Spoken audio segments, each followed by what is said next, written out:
Saludos cordiales, estudiantes. Espero que se encuentren bien. Bienvenidos a la última clase de la materia de Psicología de la Personalidad, la cual va a tener como contenidos el desarrollo de los trastornos de personalidad, conjuntamente con ciertos aspectos aclaratorios. Por lo tanto, comenzamos.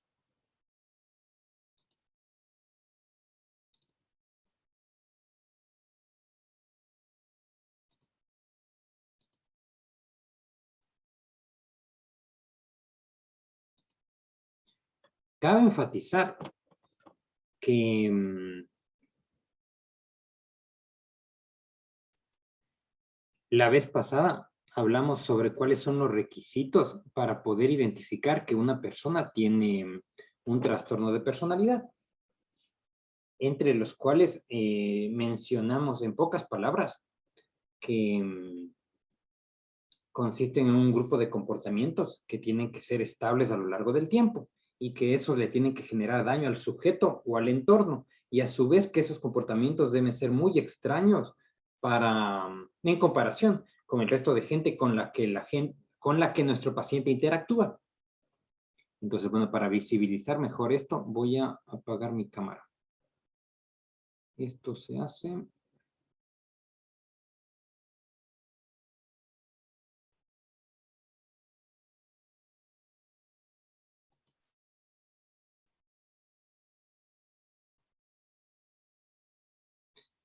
Por ende, se les conversó que hay 3 grupos de trastornos.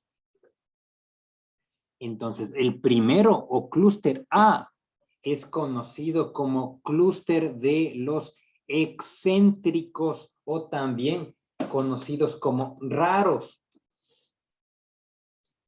en el cual encontraremos 3 trastornos. El primero corresponde al paranoide. Recuerden que ustedes ahora van a escuchar un conjunto de características que puede que les genere proyección, o sea, que se identifiquen tipo, yo parece tal cosa. Entonces, no olviden que la diferencia entre tener un síntoma y un trastorno de personalidad radica en que se cumplan los criterios que se dijo hace un ratito. O sea, para que haya una enfermedad tiene que superar un umbral. Entonces, tener cierto tipo de comportamientos semejantes a los que van a escuchar no es para preocuparnos. Por ende, el primero se refiere a tener desconfianza y suspicacia. Es decir, la gente paranoide se caracteriza porque tiende a pensar que el comportamiento de los demás está dirigido hacia ellos. Es decir, en pocas palabras, la gente que tiende a victimizarse sería.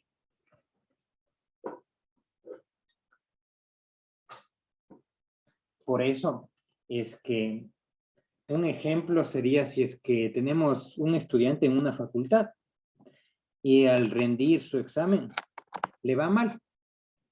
Entonces puede que piense que el profesor intencionalmente eligió esas preguntas, justo las que esa persona no sabía, para hacerle quedar mal. Entonces ven, o sea que eso es una explicación forzada desde un punto de vista racional. U otra, imagine que estamos en una clase presencial y llega su profesor pateando la puerta. Entonces alguien con este síntoma pensaría que seguro debe estar enojada o enojado conmigo porque leyó el trabajo que hice la clase pasada. Y ven que tanto en el ejemplo del examen como el patear la puerta usualmente se explica por los procesos internos que le pasa a la gente, no por lo demás. Es decir, no es que la conducta humana está malintencionada hacia uno. Puede que eso pase, pero es inusual, o sea, es extraño. Bueno, el grupo B, perdón, el trastorno siguiente es esquizoide, el cual se caracteriza porque son personas que tienen un aislamiento en las relaciones sociales.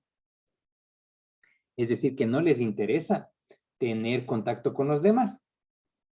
Si es que alguien ha visto esa serie que se llama The Big Bang Theory, pueden percatarse que Sheldon tiene eso. Es decir, son personas que poco o nada les interesa hablar con la gente o estar rodeados de gente.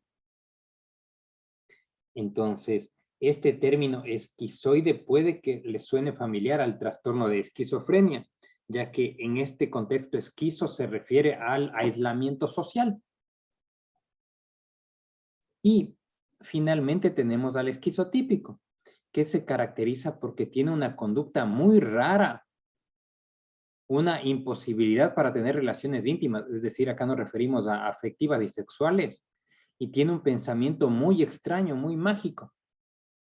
Entonces vamos a un énfasis. Acá nos dice que es una conducta excéntrica, inclusive para la cultura o subcultura a la que pertenece. Alguna vez vimos un caso de una persona que parece que le gustaba escuchar el rock, pero su forma de vestimenta era así. Tenía zapatos, esas botas de militar. Las medias que usaba eran las de traje o las de, ¿cómo dicen acá? Las medias de vestir. En vez de usar pantalones, se veía que usaba una pollera roja, como esas de secundaria, y no me estoy refiriendo a la pollera escocesa. Si mal no recuerdo, tenía una camisa blanca larga, se ponía encima una chaqueta de cuero y un corte de cabello que no estaba, no era armónico. Entonces, al indagar a esta persona, uno se da cuenta que no pertenece a ningún grupo en donde esa sea la moda o esa sea la norma. Entonces, quiere decir que esa forma de vestimenta ya es excéntrica, es decir, es muy extraña, inclusive para los demás. No solo a la cultura a la que pertenece, sino también a su grupo cercano. Es decir, sus amigos no se visten así. Por eso es que entraba dentro de esta característica. A nivel de pensamiento mágico podemos pensar que ven que hay gente que cree en el horóscopo o diferentes cosas. Entonces, si en su entorno social eso es normal o no es raro, todo bien, no es un síntoma. Pero si esta persona ya cree en algo que ya hasta para su entorno es raro, ya estamos pensando que tiene este trastorno. Y recuerden, la diferencia entre tener un síntoma y el trastorno radica en tener estos 4 criterios que mencionamos por tercera vez.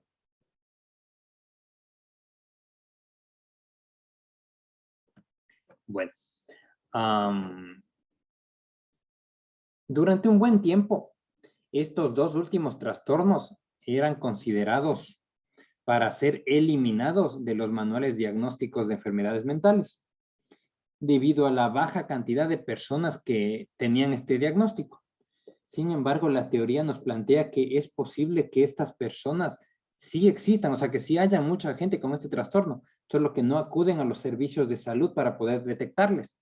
Entonces, la baja presencia de esta enfermedad no quiere decir que no haya, sino que tienen una limitación al acceso de la salud.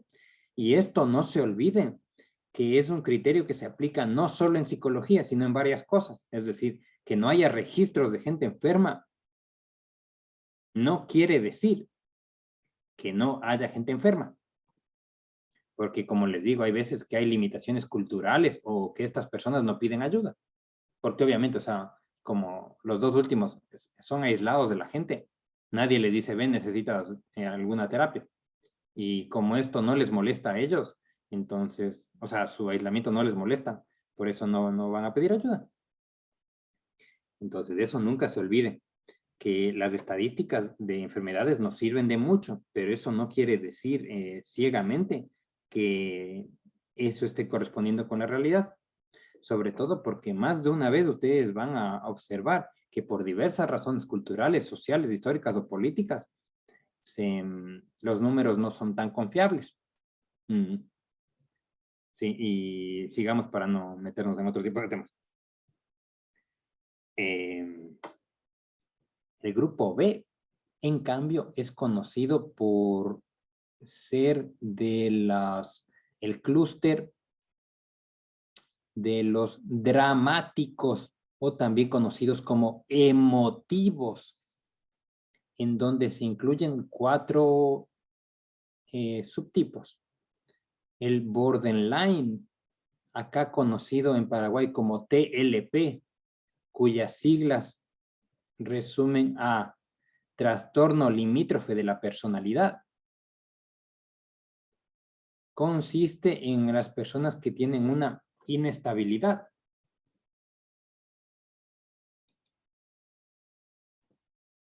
En general en su vida.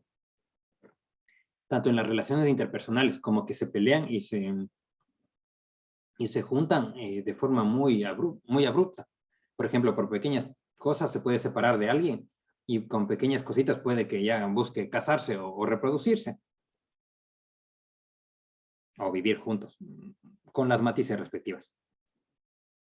Asimismo, esta inestabilidad se muestra en su autoimagen, ya que con pocos logros puede que crea que es la mejor persona del mundo. Y ante pequeñas fallas también se bajonea y muy feo. Y su inestabilidad también se muestra en los afectos, ya que ante pequeñas cosas puede sentir que ama como que es el amor de su vida. Y ante pequeñas cosas también que le odia como, pongámosle un odio. Y se caracterizan por ser impulsivos. En pocas palabras, el trastorno limítrofe se caracteriza porque tiene inestabilidad general e impulsividad. Y como les digo, estos dos comportamientos para ser trastorno deben ser tan extraños o muy extraños como para lo normal. Porque ven que en tiempo actual, hasta donde observo, me parece que es común que la gente diga la palabra amo. Pongan, o sea, les gusta un pan, amo la canela. Entonces, si eso es normal, quiere decir que para que estemos con una conducta anormal, entre comillas, sería que el sujeto ya ante un plato de comida muestre un exceso de ese término amo. Y ahí entonces se diría con este término común que se está yendo todo. Me parece que esa es la frase que se les puede quedar. Entonces, porque todos estos 10 personas se van todo.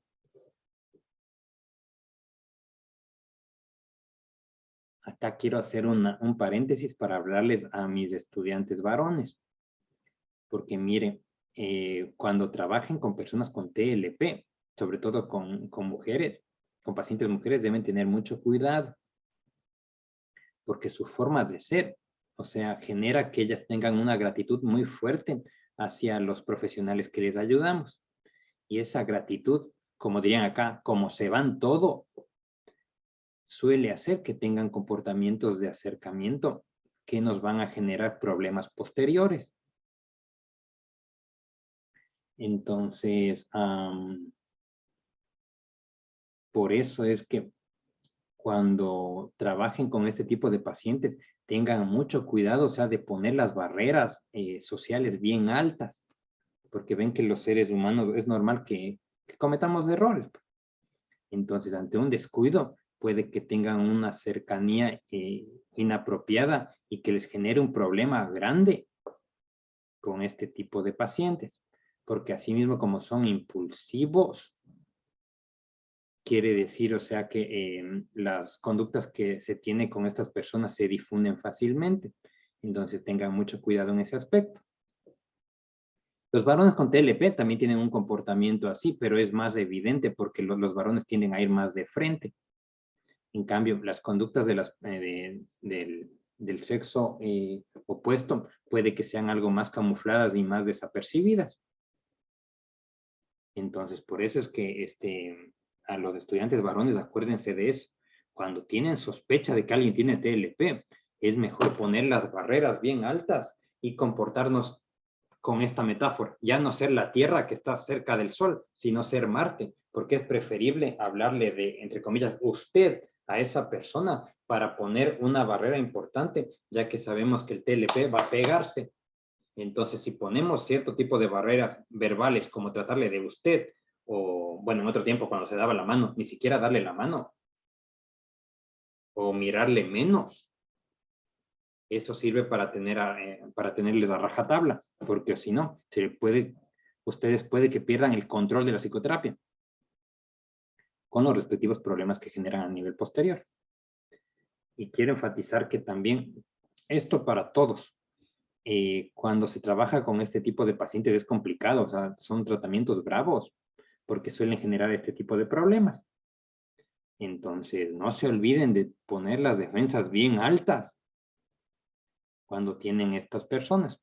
No porque son malos, sino porque su forma de ser hace que se vayan todo, inclusive en las emociones y en la parte física. Entonces, de eso no se olviden, porque si es que algún rato ustedes tienen familia, puede que se metan en problemas por este tipo de situaciones. También quiero enfatizar que de estos 10 hay tratamientos que sirven bastante, o sea, que se ha avanzado mucho. Sin embargo, este trastorno es uno de los más difíciles de tratar, puesto que requiere, o sea, todo trastorno de personalidad requiere tratamientos de años, pero este TLP, o sea, es bastante complejo porque la persona es inestable inclusive para la continuidad de la psicoterapia.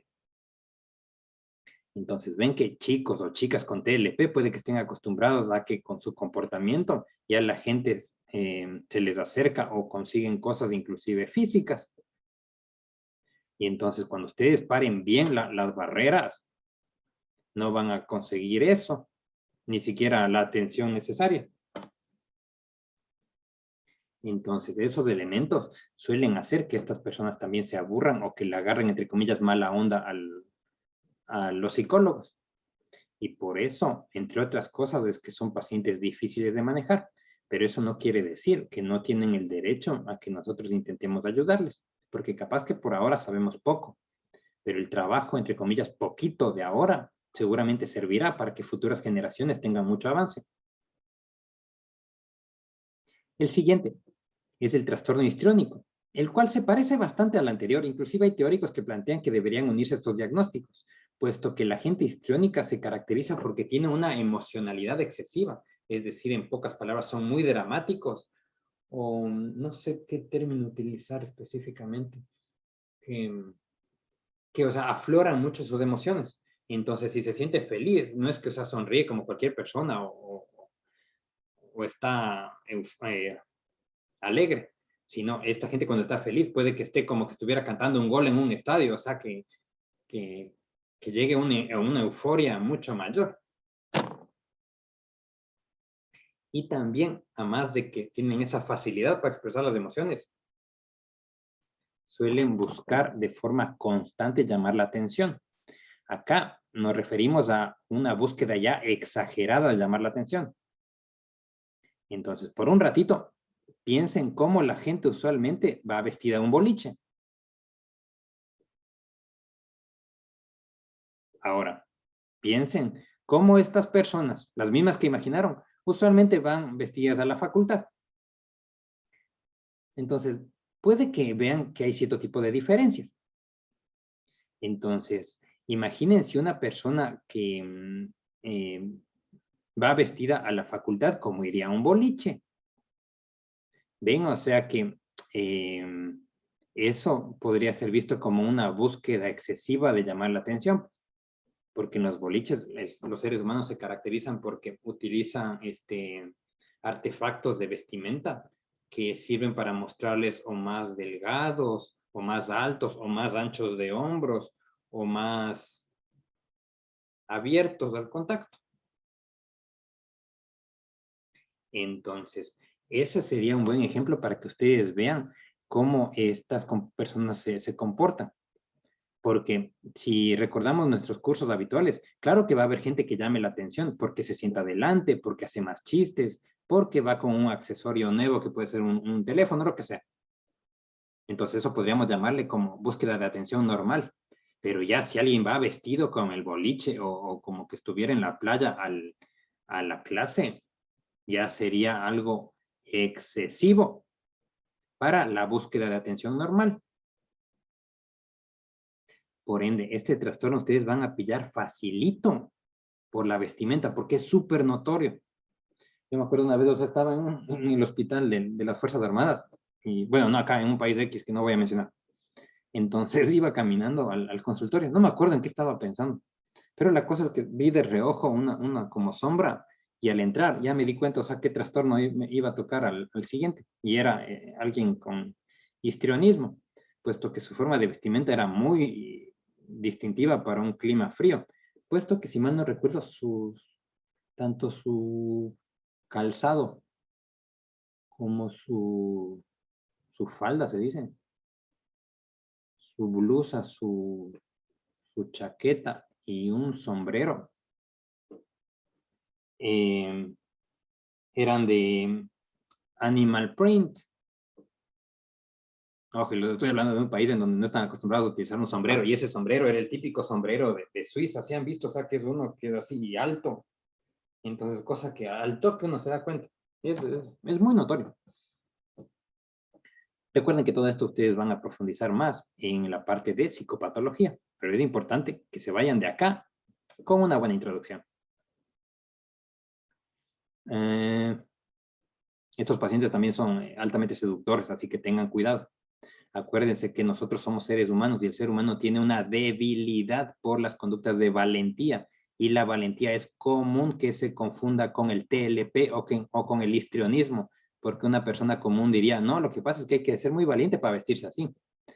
Como afortunadamente estamos en una facultad de psicología, sabemos que es más complejo.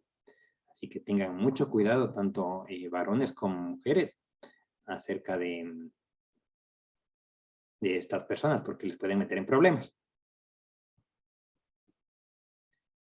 Y también porque son muy habladores. El tercer grupo, tercer tipo, es el trastorno narcisista, que se caracteriza por ser personas que se creen lo máximo.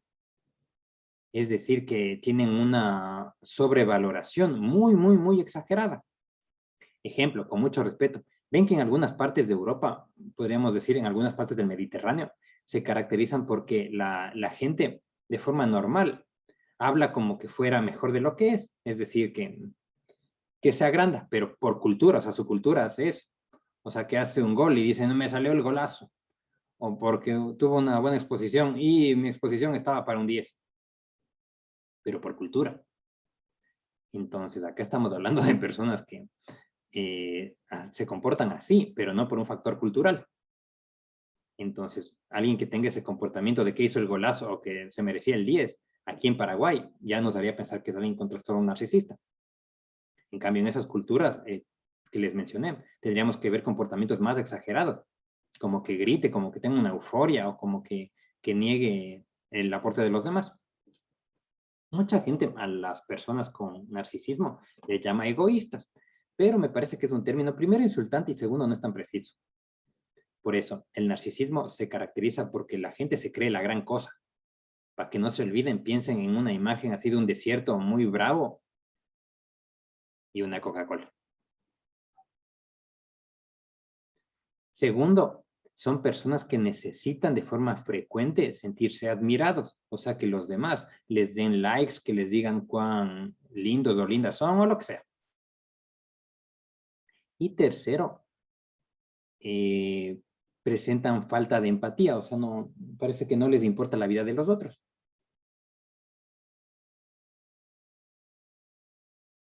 Este término, narcisista, TLP, y hasta el histriónico, nosotros podríamos, su profesor puede plantear como hipótesis qué es lo que ahora la gente comúnmente llama gente tóxica, solo que ese término es muy complejo a mi modo de ver y por eso es impreciso. Entonces, fíjense que cuando la gente comúnmente habla de eso, seguramente nos está hablando de alguien con síntomas o con trastorno borderline, histriónico o narcisista. Y de hecho vamos a incluirle también al antisocial ahí. Es decir, estos cuatro podríamos considerarle que es lo que la gente llama tóxico. El más distintivo de esto sería el TLP. O sea, porque me parece que se calza más. En cambio, con los otros comparten cierto tipo de características, algo. Por eso, entonces, cuando estén atendiendo pacientes y le digan, no, lo que pasa es que tal persona es tóxica, de una, acuérdense que, este creo que me está hablando de que hay síntomas o hay trastorno del grupo B. Y ahí vayan descartando, a ver, ¿qué es tóxico? ¿Es inestable? ¿Busca demasiado la atención? ¿Es egoísta? Entre comillas, obviamente con términos académicos. Y ahí van descartando. Y el último es el antisocial, lo que antes comúnmente se le llamaba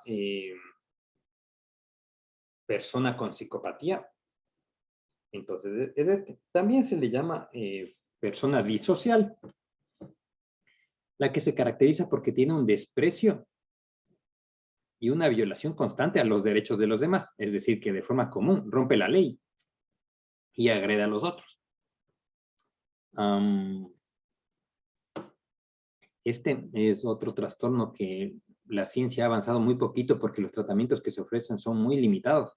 Y en este es muy, hasta lo poquito que sé de esta área, me atrevo a decir que los avances han sido mínimos, o sea que casi no se ha avanzado nada para tratar de encontrar algún tipo de cura. Porque son personas que tienen una dificultad para entender el bien y el mal. Y es como que alguien que no reconoce colores le tratemos de enseñar a manejar. Claro que se podría, pero está difícil porque el sujeto no entiende, pues. Entonces son personas que, para ilustrarles, no entienden por qué matarle a patadas a un gato está mal y comer un pan está bien. Si se ponen a pensar, y los dos dan gusto. ¿Cuál es la diferencia entre matar a un gato y comerse un pan? Y es porque ellos no entienden eso. No es que estamos poniéndoles en un plano para satanizarles ni justificarles, pero sí necesito que entiendan que corresponden a personas cuyo sistema nervioso está profundamente alterado por condiciones genéticas, es decir, biológicas específicamente. Entonces, el ejemplo característico es que ustedes piensen en el típico asesino en serie. Por eso es que les recomiendo que vean, pónganse películas como esa que se llama El Ángel, que creo que está en Netflix. O otra película que se llama El Lobo de Wall Street, que ese sí no sé dónde estará.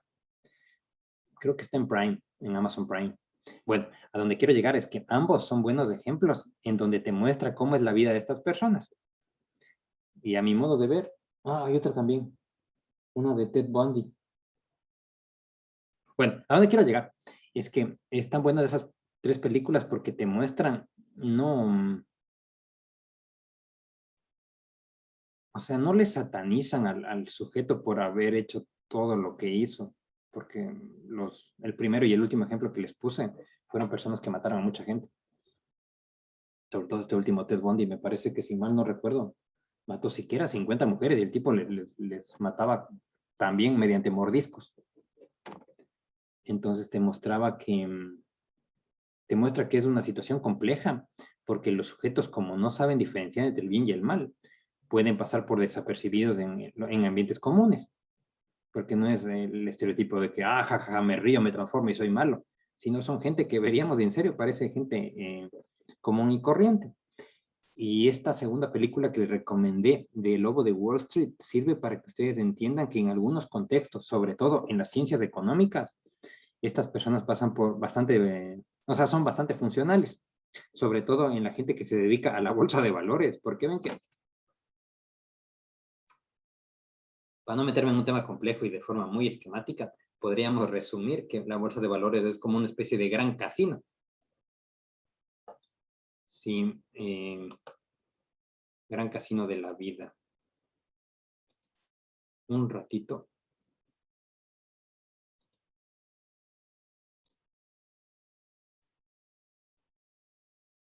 Disculpen, tuve una llamada del extranjero urgente. Entonces les decía que en algunas profesiones pasan más por desapercibidos, como en la bolsa de valores, que ven que de forma muy resumida les estaba contando, que es algo así como una especie de gran casino, en donde se compran acciones y se venden, y es una situación muy dinámica que requiere muchas habilidades de competencia y de energía y de jugártela y de tratar de entender cómo piensan los otros.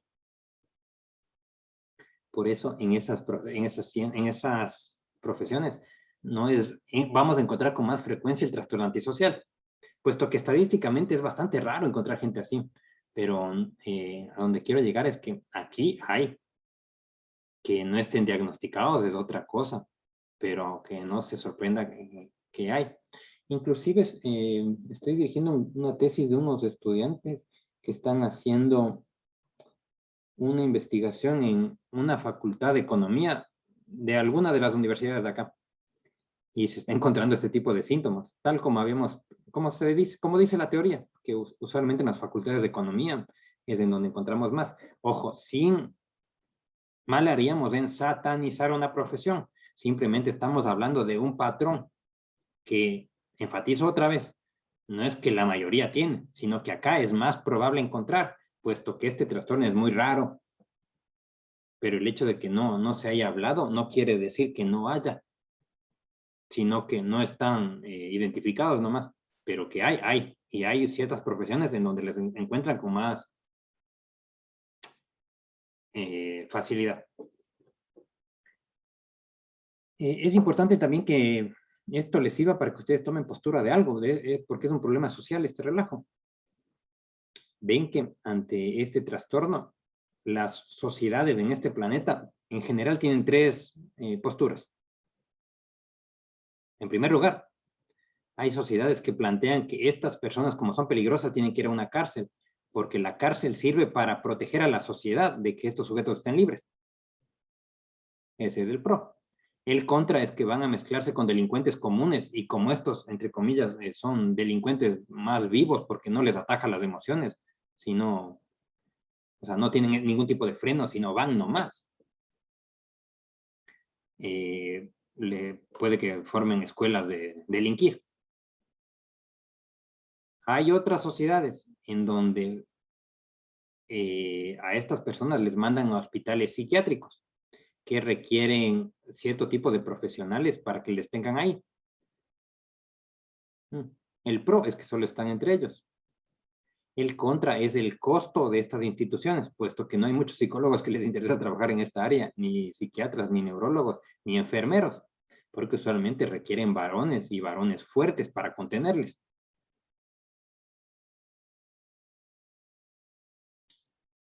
Tercero, hay sociedades que piensan, que utilizan como alternativa la pena capital, o sea, la pena de muerte. El pro de estas tendencias es que piensan que, bueno, el sujeto es problemático, entonces si le desaparecemos, la sociedad no gasta tanto en el hospital psiquiátrico y no es un riesgo. Entonces, más allá de que esta postura va en contra de los derechos humanos, también les quiero hablar desde el punto de vista académico, porque ven que el hecho de exterminar cierto tipo de personas es riesgoso, sin minimizar lo de los derechos humanos, porque ven que nos está impidiendo la posibilidad de que podamos hacer investigación y probar algunos tratamientos que capaz que no sirvan ahora, pero de acá a 100 años sí.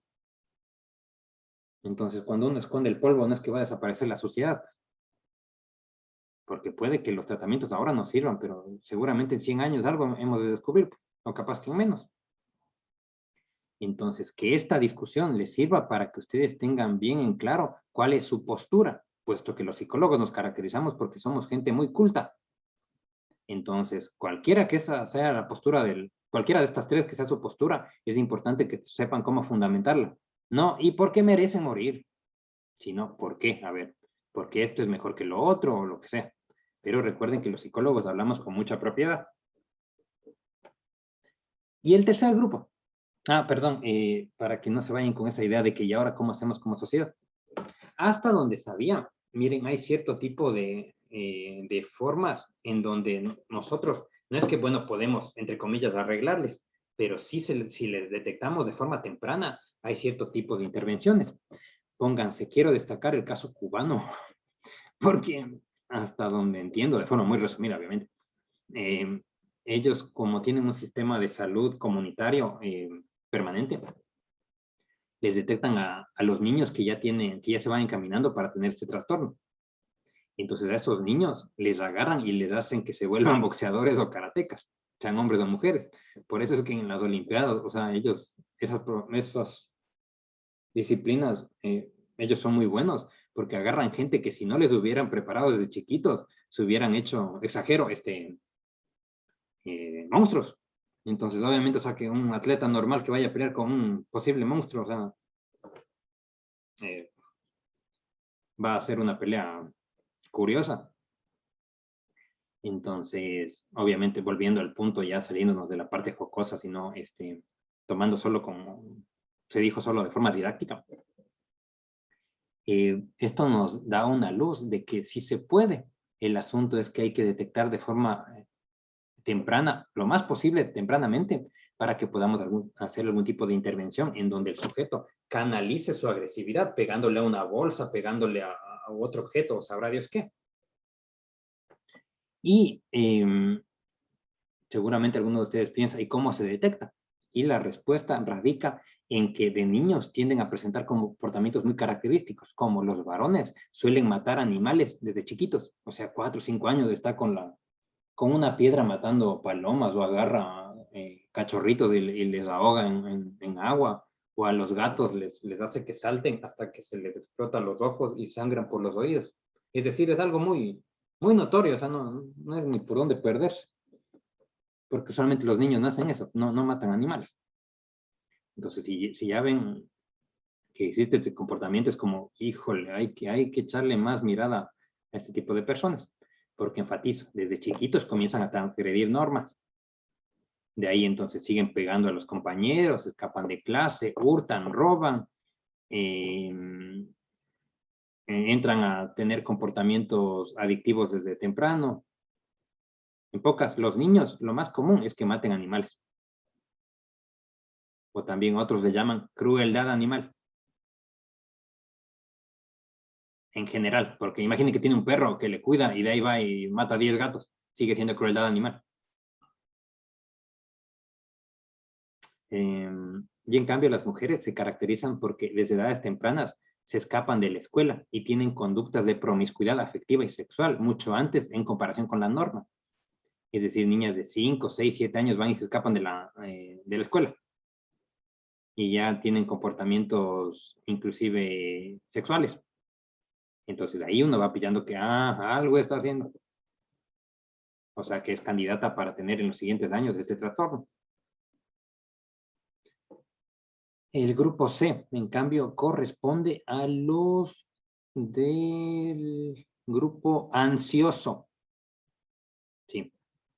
Entonces, este clúster se le llama ansiosos, ya que incluye a la gente evitativa, que se caracteriza porque son personas que tienen son muy cohibidos a nivel social, o sea, tienen mucho miedo de hablar con la gente. También tienden a sentirse muy inapropiados, o sea, que son menos que los demás. Y también que presentan una hipersensibilidad a la crítica. Es decir, que son personas podríamos decir, cuya autoestima es tan baja que les hace que se callen mucho y por eso son raros, o sea, que les cuesta interactuar con la gente. Recuerden, es normal tener cierto tipo de síntomas, pero para que sea trastorno debe cumplir estas 4 características. Porque cuando uno entra a un nuevo lugar puede que tengas vergüencita de hablar con la gente. Pero esos 4 criterios que mencionamos nos dicen, ese comportamiento es estable, o sea, le pasa casi siempre. Y es de larga data, no es solo un ratito. Por eso es que estas personas se llaman evitativas, ya que evitan los comportamientos sociales o evitan comenzar cosas. El otro corresponde a la gente con trastorno dependiente. Es decir, son gente que tiene comportamientos tan grandes de sumisión y de enganche que se nos ocurre la imagen de ese típico koala que se abraza a un árbol y que entonces no puede caminar, sino que va de árbol en árbol. Es decir, gente que es, como dice el término, demasiado dependiente emocionalmente, puesto que tiene mucho miedo al abandono. No podríamos decir la incomodidad general de sentirse abandonado, sino él tiene miedo, tiene una especie de pavor y una necesidad excesiva de recibir cuidado.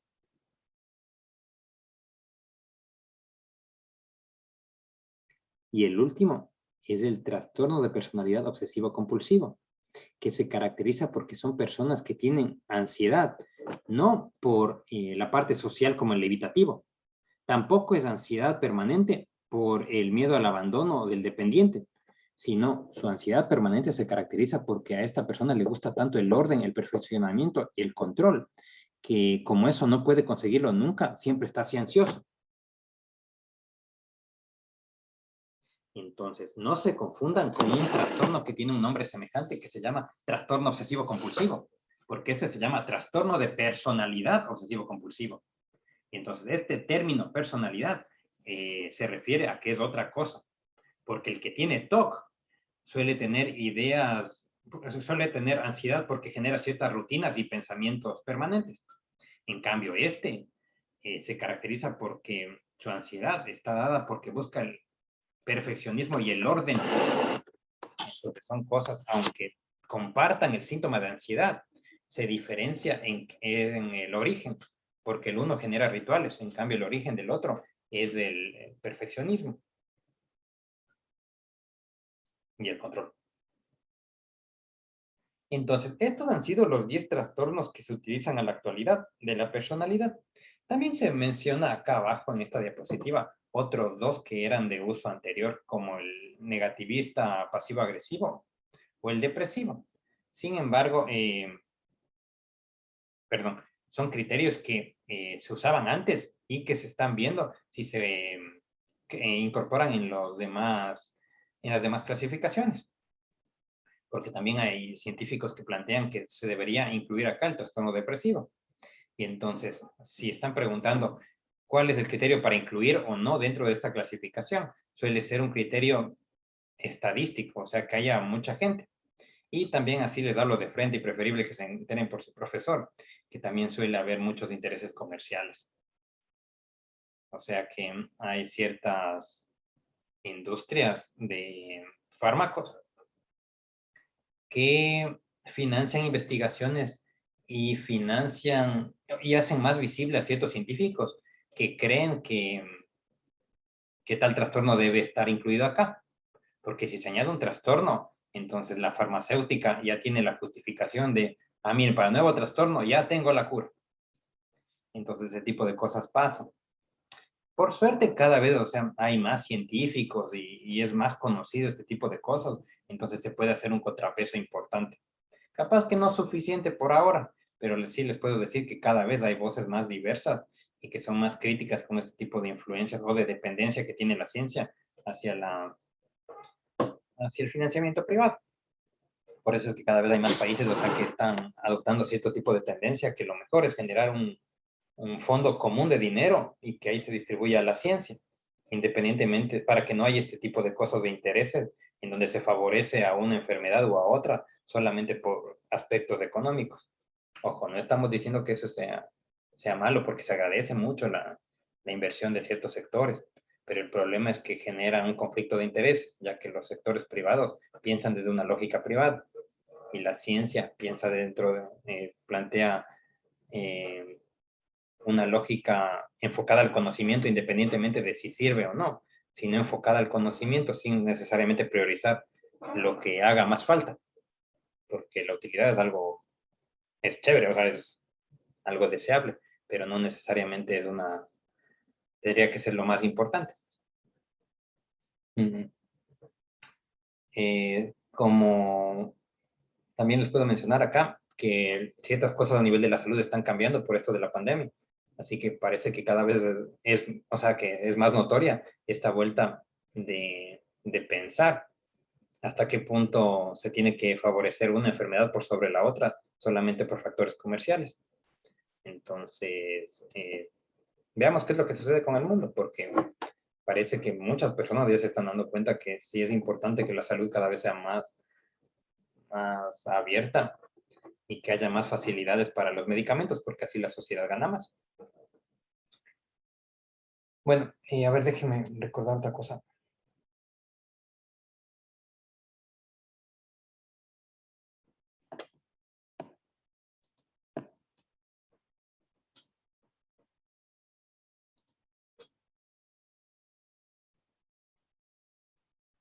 Sí, también ciertos elementos que les quiero mencionar para finalizar. Miren, acerca del desarrollo de la personalidad. Recuerden que antes habían dos términos que se usaban, el temperamento y el carácter. El primero se entendía más al comportamiento que heredamos biológicamente y el carácter lo que aprendimos, o sea, lo que el medio nos enseña. Sin embargo, son términos que están altamente en desuso, puesto que son confusos, Porque la personalidad no es que tenemos una parte biológica y la otra aprendida, porque es difícil encontrar esa línea en donde acaba lo uno y acá comienza lo otro. Por eso el término personalidad es algo que les engloba mejor.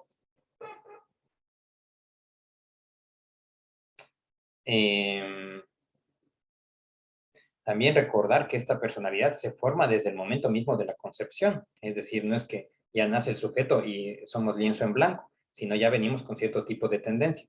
Por eso es que si acá tenemos mamás, capaz que recuerdan que sí tuvieron uno de los hijos que era más inquieto y el otro como más tranquilo.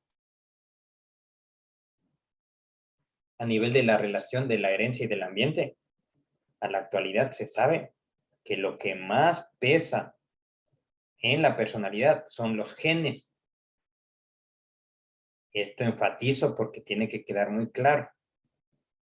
Para la personalidad, lo que más importa son los genes, porque el aprendizaje o donde tú hayas vivido o la escuela que hayas ido, claro que te sirve, pero no es más importante que los genes. Es decir, que la personalidad se explica por la personalidad de los padres. Y también depende cómo lo hayan criado, puede que se vaya moldeando. Pero en diferentes estudios que se han hecho con gemelos mellizos y con gemelos adoptados, se ve que se siguen pareciendo más a los padres biológicos, aunque nunca les hayan visto. Entonces, cuando les pregunten o cuando alguien se plantee, no, pero ¿y la personalidad? O sea, ¿de qué será? Herencia y ambiente. Hace 40 años se decía, y ambas cosas. Y ahora se dice ambas cosas, pero lo más importante es la herencia, hasta que haya evidencia que demuestre lo contrario. Porque acuérdense que al menos su profesor tiene ese choque cuando se escucha el depende, porque parece que el depende no te dice nada. Si le vemos desde fuera de la psicología, porque depende de qué. En cambio, acá estamos diciendo, claro que influye la herencia y el ambiente. Los dos son importantes, pero el más importante es la herencia.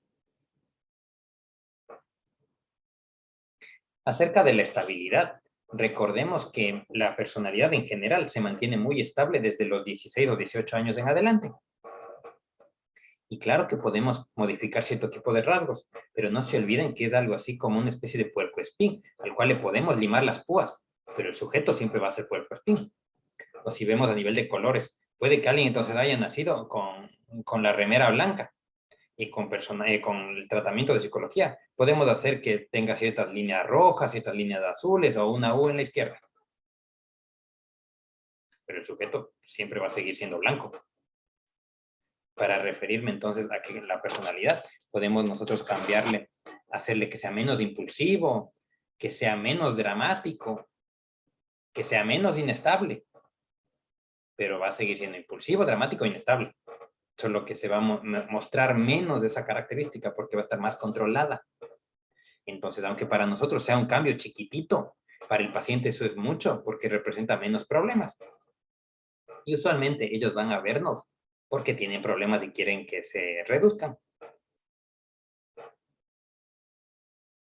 Y también hay otro tipo de eventos traumáticos que pueden cambiar la personalidad, como ser, como haber vivido algún tipo de guerra, desastre natural, algún accidente físico, o inclusive lo que ha sucedido el año pasado y este año, capaz que está modificando ciertos rasgos.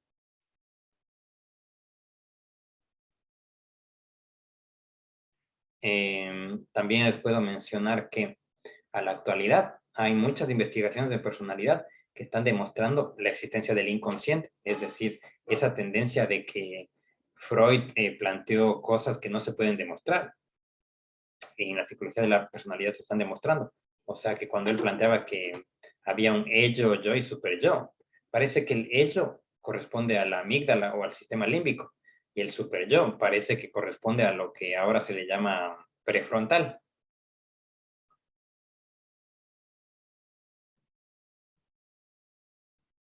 Bueno, entonces, en pocas palabras, quiere decir que también se ha investigado bastante acerca de los niveles de conciencia y entendido también como el self. Es decir, se ha investigado si es que los animales tienen algún grado de conciencia y se ha observado que nuestros primos, reiterando, los primates, son muy semejantes a nosotros porque tienen cierto nivel de conciencia. Y también se ha indagado las diferencias que hay en las emociones a nivel de la personalidad. Entonces se finaliza así el semestre. Miren, hemos visto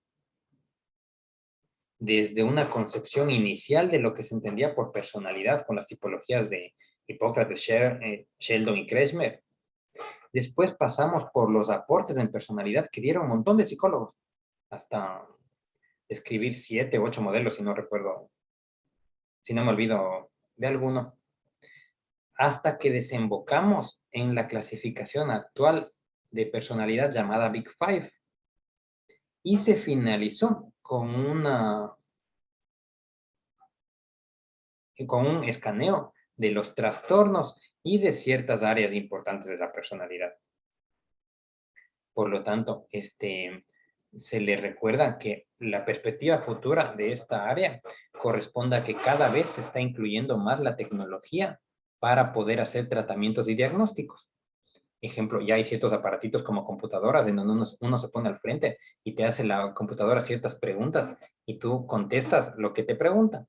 Y esas cámaras analizan nuestras proporciones faciales y comparan con modelos teóricos en donde ya han identificado que los extravertidos usualmente ponen los ojos de una forma, sonríen tanto, bajan la cabeza para tanto.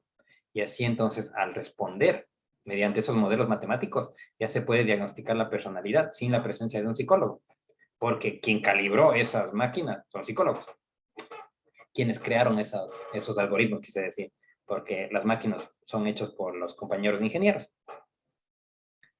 Asimismo, no solo para el diagnóstico ya se utiliza la tecnología, sino también para la psicoterapia, puesto que hay avances en que se ha incluido ciertas gafas inteligentes en donde uno se pone y entonces tiene un aparatito que te va lanzando cierto tipo de consignas. Entonces, para los pacientes que tienen, por ejemplo, eh, el trastorno evitativo, o sea, que les cuesta estar con los demás. Entonces, este Google Glass les sirve como una especie de terapeuta en tiempo real, porque le dice, o sea, porque tiene una camarita, ¿no? Entonces, ya el algoritmo ve, o sea, a cuánta distancia está la gente y te dice, camina 3 metros, mírale al ceño, de ahí te da esto, sonríe, no bajes la cabeza.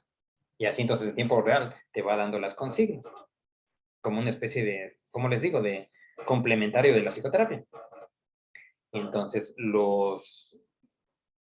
y una tercera vía en donde se está estudiando estos elementos son con las aplicaciones móviles, porque también hay cierto tipo de aplicaciones que nos sirven para que nosotros podamos obtener datos de la personalidad de la gente, puesto que hay ciertos rasgos que utilizan más unos en comparación con otros, y nos sirve también para hacer estudios o para recordarla o para incluir las apps como una forma de tratamiento.